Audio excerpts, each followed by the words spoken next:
ఈ రోజున ఉదయం నుంచే మీ అదృష్టం తారాస్థాయిలో మారిపోతుంది. మనసు ప్రశాంతంగా ఉంటుంది. చేసే పనుల్లో చాలా వరకు మార్పు గమనిస్తారు. అసలు ఏం జరగబోతుంది, ఎటువంటి ఫలితాలు కలగబోతున్నాయో అన్ని వివరాలు వీడియోలో విని తెలుసుకుందాము.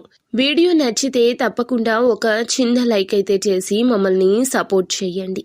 ఇక ఆలస్యం లేకుండా వీడియోలోకి వచ్చేద్దాము. ఈ యొక్క రాశి జాతకంలో ఉదయం నుంచి గురుగ్రహం యొక్క శక్తి అత్యంత బలంగా పనిచేస్తోంది. జై దుర్గా భవానీ జ్యోతిషాలయం. మీ యొక్క ప్రతి సమస్యకి పరిష్కారం చెప్పబడును. అన్ని విషయాలు ఫోన్లో స్వయంగా చెప్పబడును. ప్రేమ, పెళ్లి, ఉద్యోగం, వ్యాపారంలో నష్టాలు, భార్యాభర్తల మధ్య గొడవలు, కోర్టు సమస్యలు, మనశ్శాంతి, ఆరోగ్య శాంతి, లక్ష్మీ శాంతి, గృహశాంతి, దిష్టి తీసిన నిమ్మకాయలు దాటడం, నరదిష్టి, నాగదోషం, ఆరోగ్య సమస్యలు, ఎటువంటి సమస్యలకైనా పరిష్కారం చూపబడును. మీ సకల సమస్యలకు పరిష్కారం చూపబడును. స్త్రీ పురుషులకు ఎటువంటి సమస్యలున్నా 100% పరిష్కార మార్గం చూపబడును. గురూజీ రామరాజు గారు. Phone number 9121911826. గురువు జ్ఞానానికి, అదృష్టానికి, సంపదకు సూచిక. ఈ సమయానికి మీరు ఏ పని చేసినా, అంటే అది ఆఫీస్లో పెద్ద నిర్ణయం కానీ, వ్యాపారంలో ఒప్పందం కానీ, ఇంట్లో ఒక పాజిటివ్ ఆలోచన కానీ, ఇటువంటి ఏ పని చేసినా కానీ అది బంగారం లాంటి ఫలితాలు అందజేస్తుంది. 10వ గృహంలో సూర్యుడు, బుధుడు కాంబినేషన్లో ఉన్నారు.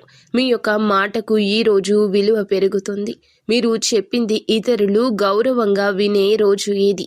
మీ నిర్ణయాలు సమాజంలో చర్చకు కూడా వస్తాయి. అలాగే మధ్యాహ్నం కీలకమైన ఒక నిర్ణయం తీసుకుంటారు. ఈ నిర్ణయం మీ యొక్క బంగారు భవిష్యత్తుకు పునాది అవుతుందని చెప్పొచ్చు. మీ ఆలోచనల్లో ఒక పెద్ద ఆశయం సాకారమవుతుంది. సాయంత్రం 4:30 దాటాక మీరు చేసే ప్రతి పని కూడా అనుకోని ఫలితాలు ఇస్తుంది. కానీ అవన్నీ కూడా మంచివే. ఈ రోజున పాత స్నేహితులను, మిత్రులను కలిసే అవకాశం ఉంది. ఒక పాత కోరిక ఒక్కసారిగా సాధ్యమవుతుంది. నిత్యము కూడా ఈ రాశి జాతకులు ఇష్టదేవ నామస్మరణ చేసుకోండి.